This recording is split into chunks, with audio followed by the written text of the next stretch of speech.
Obrigada, presidente Cássio Cunha Lima, caros colegas senadores, senadoras, nossos telespectadores da TV Senado, ouvintes da Rádio Senado.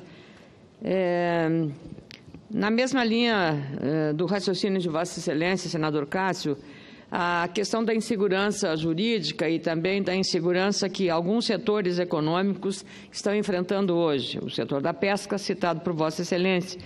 Agora há pouco encerrou na Comissão de Assuntos Econômicos uma longa exposição que começou às 10 horas do ministro-chefe da Casa Civil, deputado Eliseu Padilha, mostrando todo o esforço que o governo vem fazendo no sentido de encontrar um rumo à política econômica do governo, em relação não só à estabilização, com inflação baixa, queda da taxa de juros, a retomada do crescimento gradual.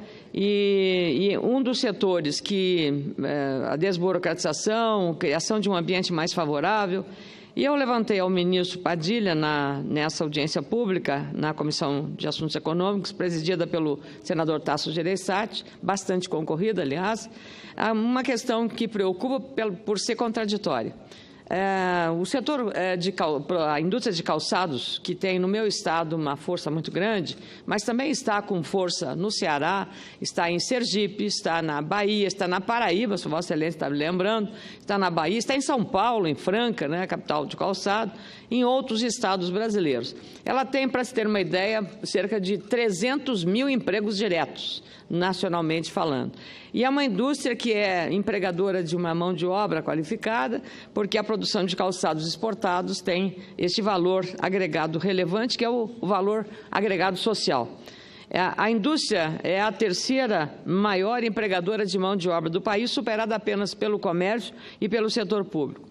Dos 924 mil postos de trabalho criados em junho e agosto, 40% vieram do setor industrial. Então, o setor calçadista é um setor chave nesse processo. Só que o governo agora está sinalizando para duas medidas que impactam negativamente sobre esse setor. Uma, reduzir o imposto de importação para calçados esportivos, os famosos tênis. E segundo, reonerar a folha de pagamento, a folha de pessoal.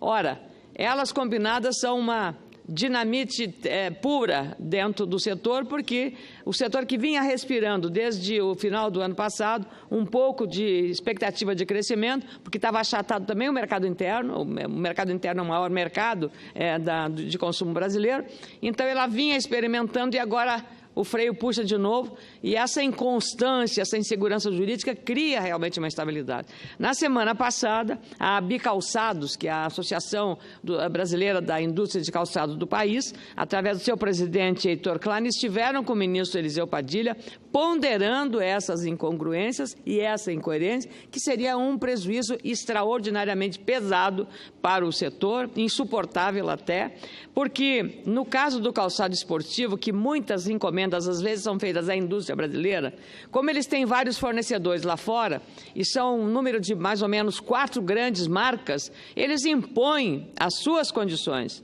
E ao impor as suas condições, eles acabam perdendo a condição de produzir um calçado ao custo baixo imposto pelo comprador, pela encomenda. Então, ele está imprensado entre o mar e o rochedo. Mais impostos, mais carga tributária e ainda um comprador, o que faz a encomenda, que usa só a marca, as marcas não têm fábricas, elas encomendam de terceiros, então impondo a eles também no Brasil uma situação até de prejuízo. Por isso eu estou pedindo à Comissão de Assuntos Sociais do Senado Federal, encaminhando um requerimento para fazer uma audiência pública para avaliar o impacto que terá sobre o nível de emprego essas duas medidas do governo que estão consubstanciadas num projeto que está tramitando, um projeto de lei, o 8456 de 2017, alterando a Lei 12.546, que desde 2011 permite a substituição da contribuição previdenciária de 20% sobre a folha de salários pelo pagamento de 1 a 4,5 4,5% sobre o faturamento bruto das vendas no mercado interno das indústrias. Atualmente, o setor calçadista está incluso na lei, pagando 1,5% sobre as vendas realizadas no mercado interno. Quer dizer, até esse percentual, nem eles sabem quanto vai ser, se vai ser 1, se vai ser 1,5, se vai ser 2, se vai ser 4,5, como está aqui previsto. Então, a falta de clareza dessa matéria, a relatoria do projeto está na mão do deputado federal Orlando Silva, do PCdoB de São Paulo, e a expectativa é essa. O ministro Padilha acolheu a ponderação feita pelos industriais na semana passada, não só o presidente da Bicalçados, Heitor Klein, mas outros líderes, representantes do setor que está produzindo focadamente para o mercado interno e para a exportação, para ponderar ao ministro e ao governo que essa medida causa um impacto sobre o nível de emprego que agora começa a respirar, porque, como eu disse, alguns setores vieram mostrando um aumento de atividade, de empregabilidade, liderados pelo setor automotivo, claro, pelo setor têxtil, muito importante, de grande valor agregado, pelo setor de calçados, de confecções, eletroeletrônico e químico-farmacêutico. Então, nós não podemos permitir que essa redução aconteça numa hora que nós estamos alçando um voo de estabilização para aumentar a geração de empregos no nosso país. Penso que o governo deve olhar com atenção nessa matéria, sob pena de deixar de contabilizar as questões relacionadas à possibilidade de uma recuperação mais rápida de um setor estratégico para o país.